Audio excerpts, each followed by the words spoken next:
जय हिंद दोस्तों, स्वागत है आपका YouTube channel E learning with Durgesh में। आज हम लोग जो रीजनिंग का टॉपिक पढ़ने जाते हैं कि रीजनिंग की एक ऐसा अध्याय है केवल और केवल प्रैक्टिस पर।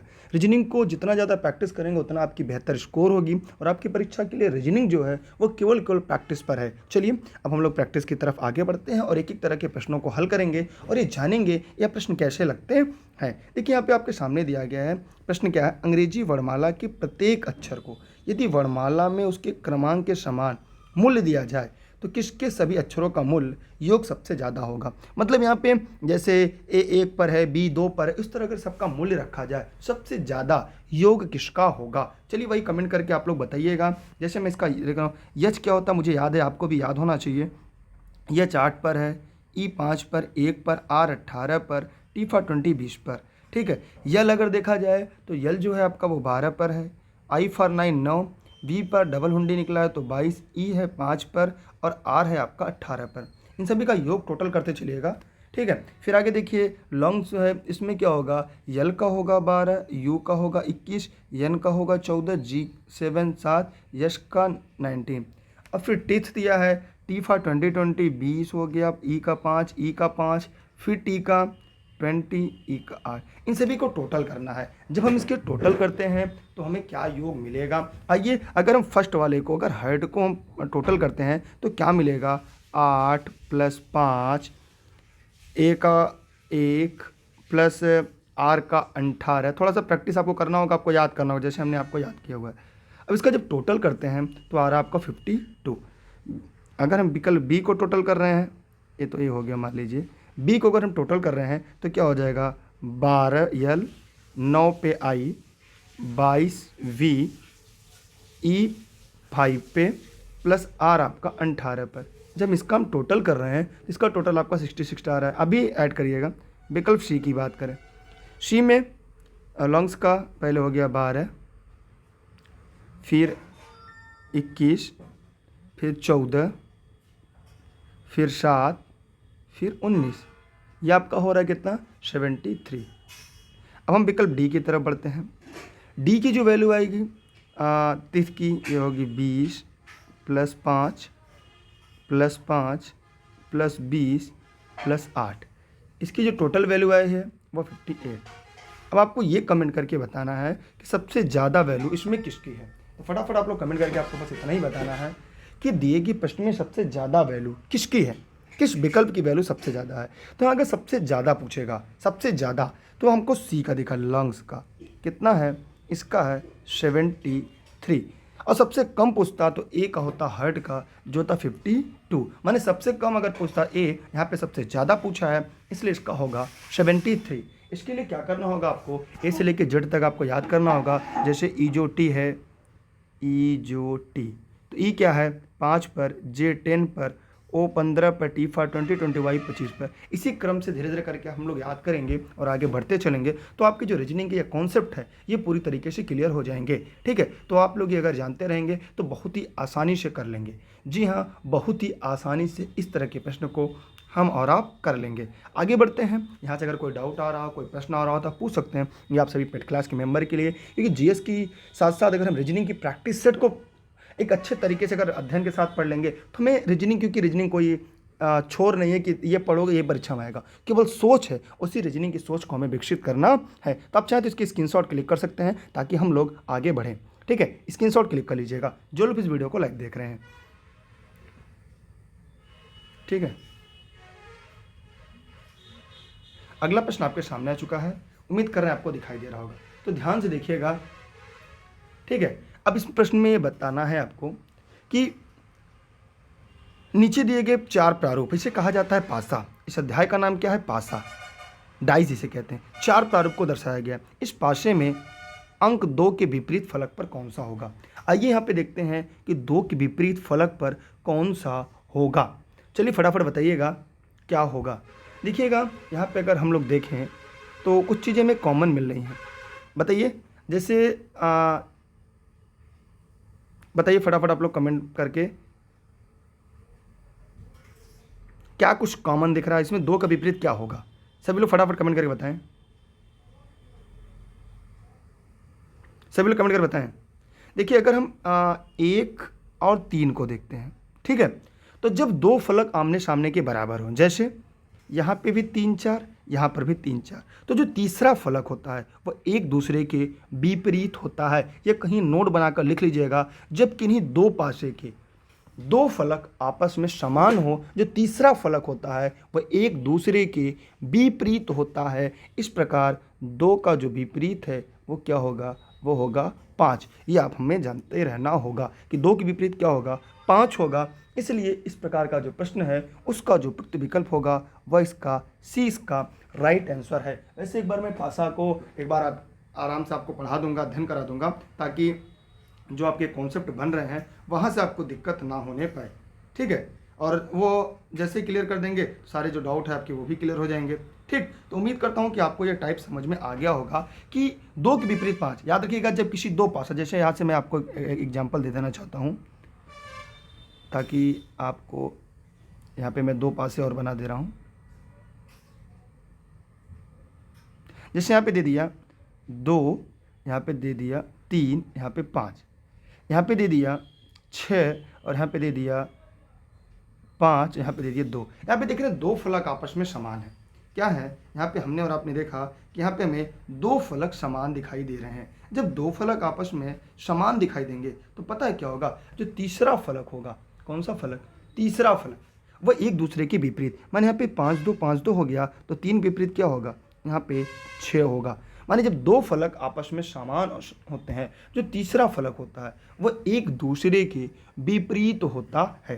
क्या होता है, तीसरा फलक जो होता है वह एक दूसरे के विपरीत होता है। यह बात आपको जानना होगा और यह बात आपको जानते रहना होगा। अगर आपको सिलेक्शन लेना है तो बाकी आपकी इच्छा। ठीक है, बाकी आपकी इच्छा, क्या करना क्या नहीं, लेकिन यह आपको भली भांति रूप से जानना पड़ेगा। उम्मीद करते हैं टॉपिक आपको समझ में आ गया होगा। उसके बाद अभी पासा तोड़ना आएगा तो पासा तोड़ना आपको सिखा देंगे कि कैसे पासों को तोड़ा जाता है, उन सभी तथ्यों को बताएंगे। ठीक है, लेकिन आप टेलीग्राम पे जुड़े रहिएगा, जहाँ पे आपको सर्च करना होता है दुर्गेश सर बिना स्पेस के, और ई लर्निंग पे दुर्गेश पे जुड़िएगा। ठीक है, और ऑनलाइन क्लास के लिए आप 6306344367 पर व्हाट्सएप करके online class, notes, video lecture संबंधी जानकारी ले सकते हैं। चलिए आगे बढ़ते हैं अगले प्रश्न की तरफ। अगला भी प्रश्न आपके सामने आ चुका है। अगला प्रश्न कह रहा है, एक 18 सेमी के ठोस घन से यदि 3 सेमी के छोटे छोटे घन बनाए जाएं तो कुल कितने घन बनेंगे। इसका छोटा सा फॉर्मूला होता है, घनों की संख्या में बड़े के आयतन में छोटे के आयतन से भाग देते हैं। क्या होता है इसमें, माने घनों की जो संख्या होती है इसमें क्या करें, जैसे घन की संख्या पूछा है, घनों की संख्या, तो कुछ नहीं होता है, बड़े का आयतन, यहाँ पे तो नहीं आ पाएगा, वेट थोड़ा सा इंतजार करिएगा। घन की संख्या, जब इसे घन क्या, किसी की छोटे की संख्या, जब संख्या पूछी जाती है, ठीक है, जब भी कभी भी संख्या पूछी जाए तो बड़े के आयतन में क्या करेंगे, बड़े के आयतन में छोटे के आयतन से भाग दे देंगे, बस छोटे के आयतन से भाग दे देंगे। ठीक है, गणित में ही पढ़ने मिलेगा यहाँ भी।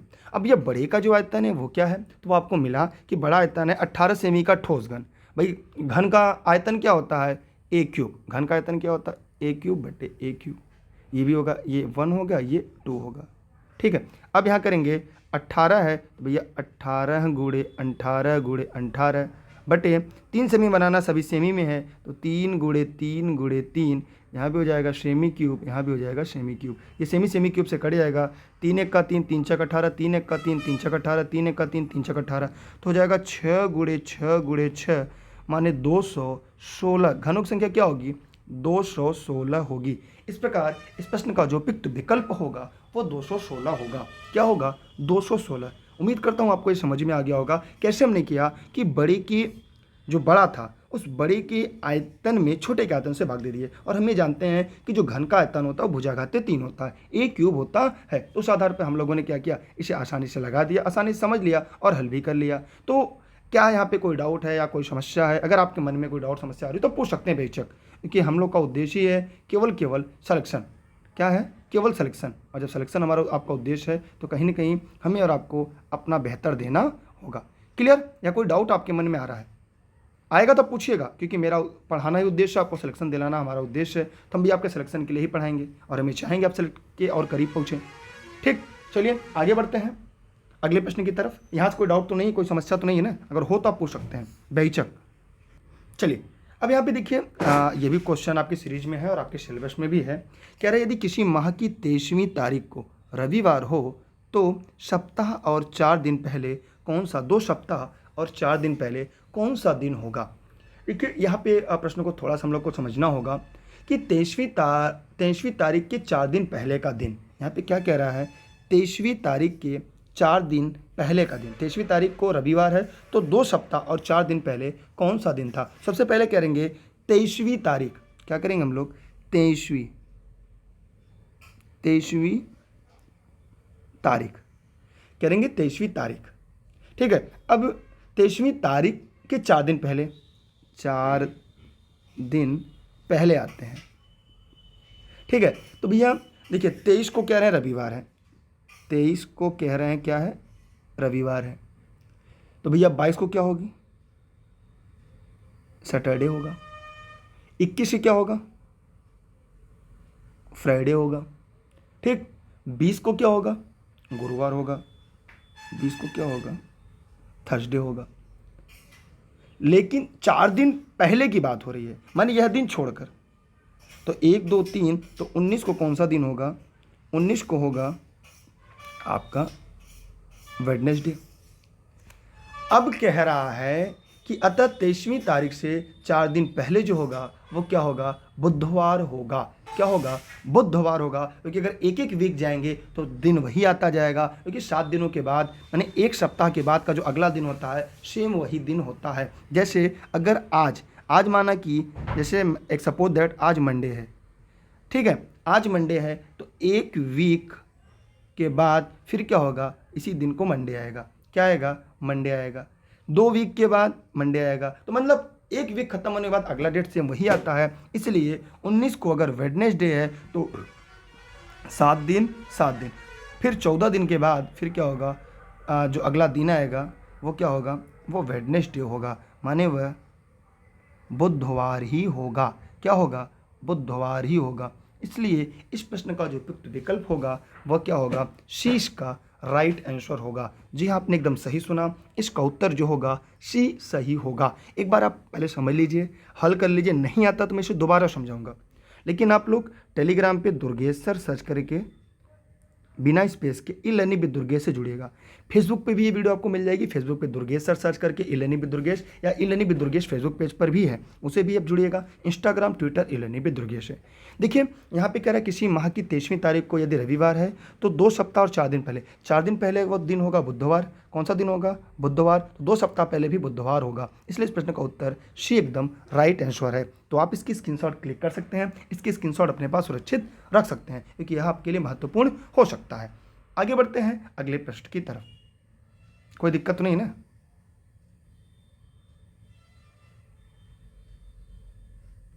चलिए अगला प्रश्न आपके लिए महत्वपूर्ण है और उम्मीद कर रहे हैं आपको दिखाई दे रहा होगा। कह रहा है एक फोटो की ओर संकेत करते हुए विनोद ने कहा, यह मेरी पत्नी की माता की एकमात्र पुत्री की पुत्री है। एक फोटो की तरफ विनोद ने क्या किया, एक फोटो दिखाया। क्या किया, यहाँ पे विनोद है, विनोद ने एक फोटो दिखाया और फोटो को क्या कहा, ध्यान से सुनिएगा। यह फोटो मेरी पत्नी, देखिए ध्यान देखिएगा, विनोद ने कहा, यह हो गया विनोद की पत्नी, एक ही पत्नी हो गई। यह मेरी पत्नी की माता, इनकी पत्नी की जो होगी माता, माइनस लगाते हैं, ठीक है, ये विनोद है।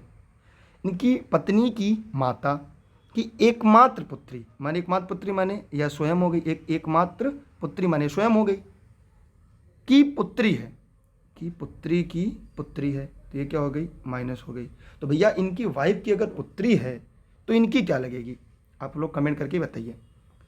अब इनकी क्या लगेगी, फोटो वाली महिला, विनोद की वाइफ है, मान लीजिए विनोद की कोई वाइफ है, माइनस है, इनकी माता जी मतलब इनकी सास, इनकी माता जी, इनकी इकलौती मानी इनके सास की इकलौती बेटी, इनके वाइफ की माता की इकलौती बेटी स्वयं होंगी, माने क्या होंगी, स्वयं होंगी।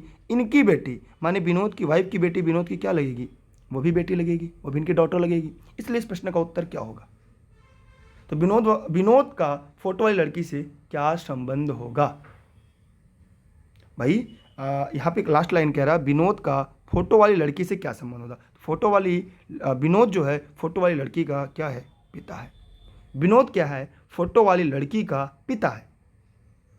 क्या होगा? पिता है और इनकी पुत्री है। तो यहाँ पे जो संबंध हुआ वह पिता और पुत्री का संबंध हुआ। तो आप लोग को क्लियर हुआ कॉन्सेप्ट? बहुत ही आसान है। जैसे ठीक है, कोई डाउट? जैसे आपकी हमारे पिता की पत्नी की माता की माता पुत्री मेरी माता जी, उनकी पुत्री, तो हमारे पिता को क्या पिता होगी। इस प्रकार इस प्रश्न का उत्तर जो होगा वह बी राइट आंसर है। 20 का सही जवाब है। क्लियर हुआ? कोई डाउट तो नहीं आ रहा है ना? चलिए आगे बढ़ते हैं अगले प्रश्न की तरफ।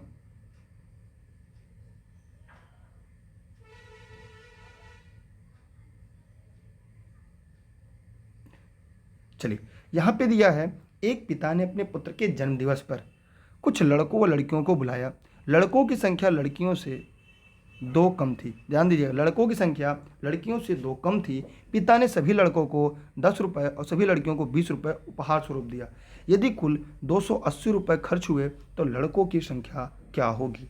इसको लगाना पड़ेगा। तो यहाँ पे हम लोग मानेंगे कि, एक मिनट रुकिएगा, यहाँ मान उन के लगाया जाएगा ना। यहाँ पे माना लड़के यक्ष थे। अगर लड़के यक्ष थे, जैसे यहाँ पे हम लोगों ने मान लिया कि माना बॉयज यक्स थे, तो गर्ल क्या थी? X plus 2। बॉयज यक्स थे तो गर्ल यक्स प्लस 2। अब यहाँ पे प्रश्न क्या कह रहा है, एकदम ध्यान से हम लोग को समझना है। प्रश्न कह रहा है कि यहाँ पे लड़कों को 10 रुपये, माने यहाँ लड़कों को 10 रुपये दिया जाएगा तो 10 यक्स हो जाएगा,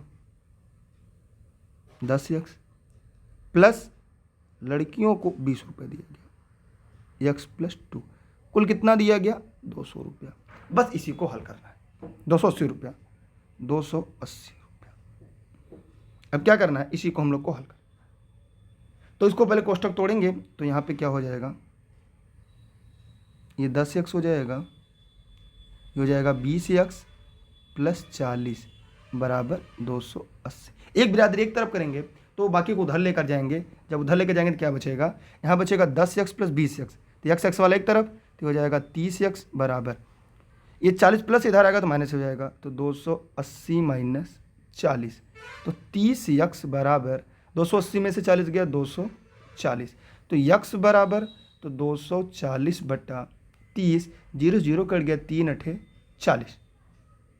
ठीक, तो यक्स बराबर क्या आया? 8 आया। तो जो बॉयज हो गए वो क्या हो गए? यक्स थे माने 8 थे, और जो गर्ल होंगी वह कितने होंगी? 8 प्लस 2 माने x प्लस 2 माने 10। तो प्रश्न में बॉयज 8 और गर्ल 2, इसने पूछा है लड़कों की संख्या क्या है। लड़कों की संख्या कितनी है? यहाँ पे 8 हो। क्या होगी? यहाँ पे दिए गए प्रश्न में जो लड़कों की संख्या होगी वह कितनी होगी? 8 होगा। क्लियर? आपको समझ में? जो लोग लाइव देख रहे हैं क्या उनको समझ में आ गया? लड़कों की संख्या क्या होगी? यहाँ पे 8 होगी। क्लियर?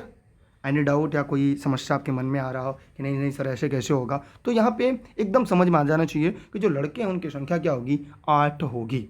ठीक है, क्योंकि हमने क्या किया, माना बॉयज यक्स है, क्योंकि गर्ल 2 यक्स है, क्योंकि 2 लड़कियाँ ज़्यादा थी लड़कों से, और फिर वही क्या, लड़कों को 10 रुपये दिया तो 10 यक्स, लड़कियों को 20 दिया तो x प्लस 2 इंटू 20, कुल कितना दिया? 280। बस इसी समीकरण को हम लोगों ने क्या किया? हल कर दिया। क्या आप लोग को समझ में आ गया? जो लोग इस वीडियो को लाइव देख रहे थे फटाफट कमेंट करके केवल इतना बताएं कि हाँ उनको समझ में आ गया, क्योंकि मेरा उद्देश्य केवल सिलेक्शन दिलाना है। जी हाँ, केवल सिलेक्शन दिलाना है। अगले प्रश्न के लिए बढ़ते हैं, तब तक के लिए आप इस वीडियो को अपने साथियों तक पहुंचा दीजिएगा और पेड क्लास में जुड़े रहिएगा, जहां पे आपको सभी क्लास की नोटिफिकेशन दुर्गेश सर सर्च करके ई-लर्निंग पे दुर्गेश पर मिलेगी। और ऑनलाइन क्लास के लिए बार बार बताना पड़ता है 6306344367 पर ऑनलाइन क्लास नोट्स भी आपको यहाँ से घर बैठे प्राप्त कर सकते हैं। आगे बढ़ रहे हैं अगले प्रश्न के लिए। यहाँ पे कोई दिक्कत, कोई समस्या आई है तो कमेंट करके जरूर पूछेगा। कोई लाइन अगर आपको समझ में नहीं आती आपको दोबारा तिबारा समझाया जाएगा। ठीक है,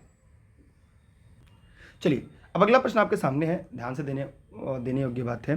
कह रहा है कि परीक्षा में 5 छात्र ABCD उपस्थित हुए। C को B से 5 अंक कम मिले, D को B से 10 अंक अधिक मिले और A से 20 अंक कम मिले, E को B से 22 अंक अधिक मिले और B को कुल 40 अंक मिले हो, तो ए को कितने अंक मिले। बहुत ही आसान प्रश्न, अगर आप चाहेंगे तो इस प्रश्न को हल करके बता भी देंगे, समझा भी देंगे। आइए माना यहाँ पे शुरुआत करते, क्योंकि बी का कहीं नहीं पता चल रहा है, तो माना बी को कितना मिला था, यक्स अंक। माना क्या हम लोग यहाँ मान लेते हैं, माना बी को यक्स अंक मिले। कितना अंक, यक्स अंक मिल गए। अब जो सी है, सी को क्या मिले, बी से 5 अंक कम मिले, माने बी से कितना था, यक्स से 5 अंक कम मिले। और अगर डी को देखा जाए तो डी को क्या मिला, बी से 10 अंक अधिक मिले, तो यक्स प्लस 10। और अगर ए की बात की जाए तो ए को 20 अंक कम मिले, ए को 20 अंक कम मिले। किससे, डी से। यहाँ से देखिएगा ए को डी से, तो डी को कितना मिला है, यक्स प्लस 10 मिला था, ये इतना डी का हो गया। और फिर कितने अंक, 20 अंक, तो यहाँ पे हो जाएगा 20 अंक। क्लियर। अब यहाँ पे ई बचा, तो भैया ई का भी निकाल लेते हैं इसी समय। तो ई का यहाँ निकाल लेते हैं, ई का यक्स प्लस बी किससे है, तो यक्स प्लस 22 हो गया। अब ये पूछ रहा है यहाँ पे, हम लोग देखते हैं कितने समीकरण बने। तो जो हमारे समीकरण बनेंगे, देखिए समीकरण यहाँ बना 1, ये बना 2, ये बना 3 और ये बना 4 समीकरण बने।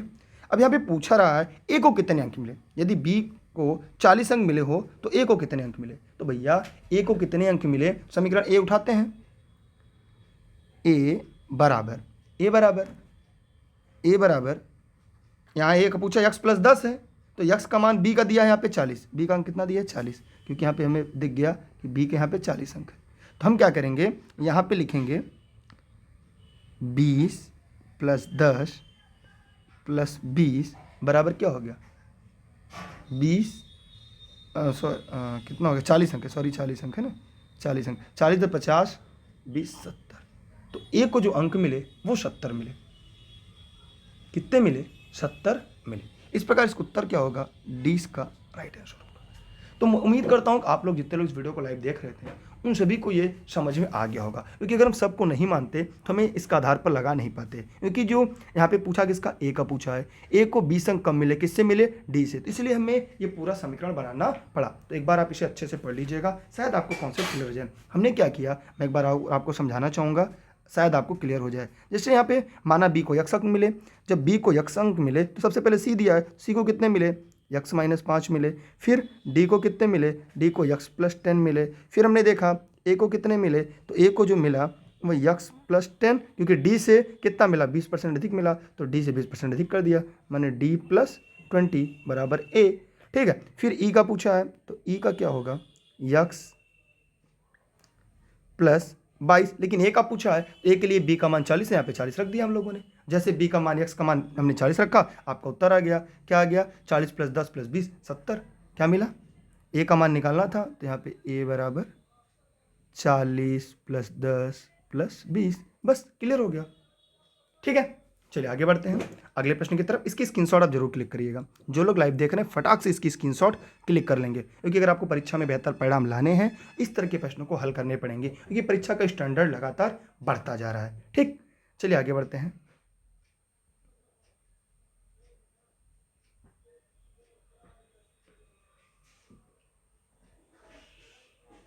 चलिए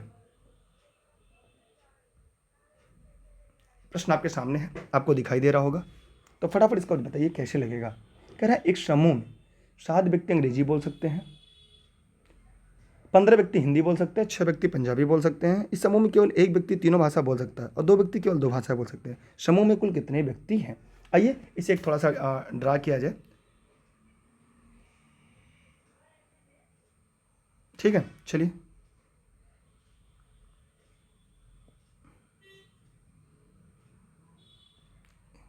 एक हो गया,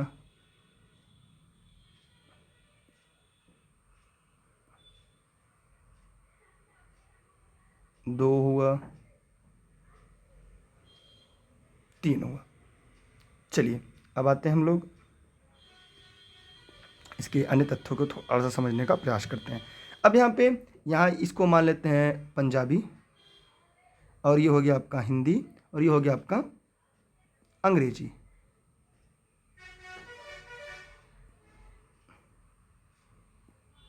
ये हो गया आपका इंग्लिश। ठीक है, अब कह रहा है कि पंजाबी बोलने वाली जो व्यक्तियों की संख्या है, यहाँ कह रहा है कि 6 व्यक्ति पंजाबी बोल सकते हैं, 6 व्यक्ति, जिसमें एक व्यक्ति तीनों भाषा बोल सकता है और 2 व्यक्ति केवल 2 भाषाएं बोल सकते हैं। तो अगर यहाँ पे 4 पंजाबी हो गए प्लस 1 कितने हो गए? 6 पंजाबी हो गए। हिंदी कितने हैं? 7 व्यक्ति अंग्रेजी बोल सकते हैं। कितने? 7। तो अगर हम यहाँ पे 4 1 कैसे, ध्यान से देखिएगा, कह रहा है कि 7 व्यक्ति अंग्रेजी बोल सकते हैं, 15 व्यक्ति हिंदी बोल सकते हैं। 15 व्यक्ति क्या है? हिंदी बोल सकते हैं। 15 व्यक्ति जो है वो हिंदी बोल सकते हैं। 15 व्यक्ति हिंदी बोल सकते हैं। इस समूह में केवल एक व्यक्ति तीनों भाषा बोल सकता है। एक व्यक्ति मैंने देखिए, एक व्यक्ति मैंने तीनों भाषा बोल सकता है, और 2 व्यक्ति केवल 2 भाषाएं बोल सकते हैं। 2 व्यक्ति केवल 2 भाषाएं बोल सकते हैं। अब हिंदी 15 बोलते हैं, अगर हमने यहाँ पे हिंदी को 13 कर दिया तो 13, एक हिंदी यहाँ, एक हिंदी यहाँ, कुल कितने हो गए? 15। अब पूछ रहा है इस समूह में कुल कितने व्यक्ति हैं। तो मैं आपको एक बार डिफाइन करता हूँ, फिर मैं आपको समझा रहा हूँ। तो 4 + 4 + 13 + 1 + 1 + 1 बराबर कितना हो गया? 24। कितने हो गए? 24। आइए से हम एक बार और समझाने का प्रयास करते हैं। देखिए, इसमें कह रहा है कि एक व्यक्ति तीनों भाषाएं बोलता है। तो देखिए, ये पंजाबी बोलता है, और ये गोला हिंदी वाले में भी बोलता है और इंग्लिश बोलता है। एक एक तीनों बोलते हैं। तो मतलब अगर केवल 7 व्यक्ति अंग्रेजी बोलते हैं तो 4 ये हो गए और एक ये 5 हो गए। लेकिन 2 व्यक्ति 2 भाषाएं बोल सकते हैं, तो एक और एक हमने 2 कर लिया, चाहे जो उनको भी 2 मान लिया जाए। तो ये हो गए, अंग्रेजी के भी 7 हो गए और पंजाबी के भी कितने हो गए? 4 2 6 हो गए। क्लियर? हिंदी के भी देखिए 13 ये है और एक और दे, सभी गोला देखिए, जिस गोले में जितना आ रहा है उस व्यक्ति की भाषा बोलने वाली वही है। इसका उत्तर क्या होगा? 24 इसका राइट आंसर होगा। क्या होगा? 24 इसका राइट आंसर होगा। इसे आप लोग ध्यान से देखते रहेगा। बाकी हम जब पेट क्लास को पढ़ाएंगे तो इसको वर्गीकरण करना, क्लासिफिकेशन करना हम एक बार और अच्छे से समझाने का प्रयास करेंगे। ठीक है, अब आप देखेंगे हिंदी में कितने हैं। अगर आप हिंदी में देखेंगे तो 13 + 2 हो गए, और अगर पंजाबी में देखेंगे तो 4 + 2 हो गए, और इंग्लिश में देखेंगे तो 4 + 3 हो गए। कुल हो गया ना जितना ऊपर प्रश्न में बोला है। इस प्रकार यह प्रश्न आपको इस तरह से लगता है, तो आप यहाँ से देख लीजिएगा, समझ लीजिएगा। ठीक, और इसकी जो PDF है क्लास खत्म होने के बाद वो टेलीग्राम पे मिलेगी। टेलीग्राम पे आपको सर्च करना है दुर्गेश सर, बिना स्पेस के, ई-लर्निंग विद दुर्गेश पे जुड़ना है। Facebook page e-learning with Durgesh, लेकिन इसकी PDF हमारे केवल फेसबुक पेज पर मिलेगी जो ई-लर्निंग विद दुर्गेश है, और टेलीग्राम पे ई-लर्निंग विद दुर्गेश पर। ठीक है, आगे बढ़ रहे हैं अगले प्रश्न की तरफ। ठीक है, अब देखिए यहाँ पे एक प्रश्न आपके सामने है। एक घड़ी 4:30 बजे का समय दिखा रही है। यदि मिनट की सुई पूर्व दिशा की ओर हो तो घंटे की सुई किस दिशा में होगा? बहुत ही आसान प्रश्न है। मैं चाहूँगा इस प्रश्न का जवाब सबसे पहले आप लोग दें। वैसे 4:30 बजे की बात अगर हम करें तो मैं यहाँ पे घड़ी बनाता हूँ। बहुत अच्छा तो नहीं बनाया। ठीक है, यहाँ पे 12 होगा, 3 होगा, 9 होगा, 6 होगा, यहाँ पे सुई होगा। 4:30 बज रहा है, ये हो गया 4:30 बज रहे हैं। कितने बज रहे हैं? 4:30 बज रहे हैं। और कह रहा है कि यदि जो घंटे की सुई हो, वो पूर्व दिशा की तरफ हो। क्या हो? पूर्व दिशा की तरफ हो। तो यहाँ पे 4 है, 4 के पीछे ठीक क्या होगा? ध्यान से देखिएगा, यहाँ 3 है तो ये होगा 4, ये क्या होगा आपका? यहाँ होगा आपका 4, यहाँ होगा 5, यहाँ होगा 9 के बाद 10, इसके बाद 11।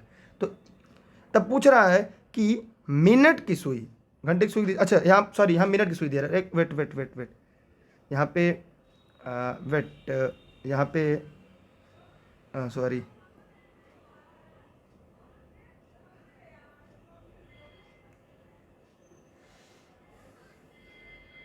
यहाँ पे मिनट की सुई दे रहा है, सॉरी, यहाँ पे मिनट सुई दे रहा है कि ये पूर्व दिशा में है, ईस्ट में है। तो 12 क्या होगा? ये ईस्ट है तो ये क्या हो जाएगा? वेस्ट हो जाएगा। और घंटे की दिशा पूछ रहा है, ये ईस्ट हो गया, ये वेस्ट हो गया। ठीक,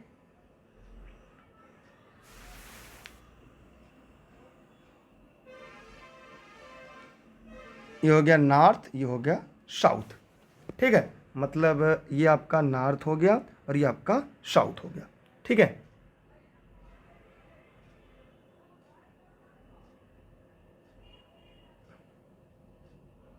ये हो गया आपका नॉर्थ और साउथ। अब ये पूछ रहा है कि जो घंटे की सुई वो कहाँ होगी? तो हो जाएगी नॉर्थ ईस्ट। क्या हो जाएगी? नॉर्थ ईस्ट हो जाएगी। ये क्या हो जाएगी? ये हो जाएगी नॉर्थ ईस्ट, ये नॉर्थ वेस्ट, ये साउथ वेस्ट, ये साउथ ईस्ट। तो यहाँ घंटे की सुई ये 4 है, तो ये है, तो ये जो होगी ये होगी नॉर्थ ईस्ट। नॉर्थ ईस्ट मतलब क्या होगा यहाँ पे? उत्तर पूर्व। इसलिए इस प्रश्न का उत्तर क्या होगा? शीश का राइट आंसर होगा। जितने लोगों ने यहाँ पे शी बताया है उन सभी के प्रश्न के जवाब पूरी तरीके से सही है। क्या है? उनके तरफ से जवाब आपके क्या है? पूरी तरीके से सही है। ठीक है, क्लियर? यहाँ तक कोई दिक्कत, कोई समस्या हो? बहुत ही आसान है। देखिए, अगर भाई मैप में देखेंगे तो मैप में ऐसे होता है ना, ईस्ट वेस्ट नॉर्थ साउथ, तो सेम तरीका आपको यहाँ पे यूज करना है। एक बार और हम लोग पढ़ लेंगे तो सारे कॉन्सेप्ट आपके हमारे क्लियर हो जाएंगे। चलिए, तो बहुत बहुत धन्यवाद यहाँ तक वीडियो को देखने के लिए। इसके बाद फिर हम लोग आगे लेकर आएंगे, थोड़ा थोड़ा करके प्रैक्टिस करेंगे ताकि हमारी और आपकी सीरीज काफ़ी अच्छी हो जाए। अगर अभी तक आपने पेड क्लास को नहीं ज्वाइन किया तो जरूर ज्वाइन कर लीजिए, क्योंकि सारी चीज़ें वहाँ पर मिल जाएंगी। और उसके लिए आपको 6306344367 पर व्हाट्सएप करना है और आपको सारी जानकारी उपलब्ध हो जाएगी। साथ ही अगर कोई डाउट, कोई समस्या रहती है तो हमें जरूर बताइएगा। और इसकी जो पीडीएफ क्लास खत्म होने के बाद टेलीग्राम पे मिलेगी। टेलीग्राम पे आपको सर्च करना है दुर्गेश सर बिना स्पेस का, और ई लर्निंग विद दुर्गेश से जुड़िएगा। ठीक है, टॉपिक का नाम जो आपको दिख रहा है वही टॉपिक का नाम आप फेसबुक पे सर्च करेंगे तो वहाँ भी आपको आसानी से मिल जाएगा, बिना किसी समस्या का, बिना किसी झंझट का। अगर आपको मन में फिर भी कोई डाउट, कोई समस्या रह जाती है तो कमेंट करके ई लर्निंग विद दुर्गेश पे आप पूछ सकते हैं। ठीक है, मैं उम्मीद करता हूँ कि आपको यहाँ पे कोई दिक्कत, कोई समस्या नहीं होगी, सारे कॉन्सेप्ट आपके क्लियर हो गए होंगे। तो चलिए, बहुत बहुत धन्यवाद आप सभी को, बेस्ट ऑफ लक, जय हिंद, जय भारत। वीडियो को अपने सभी साथियों को शेयर जरूर करिएगा।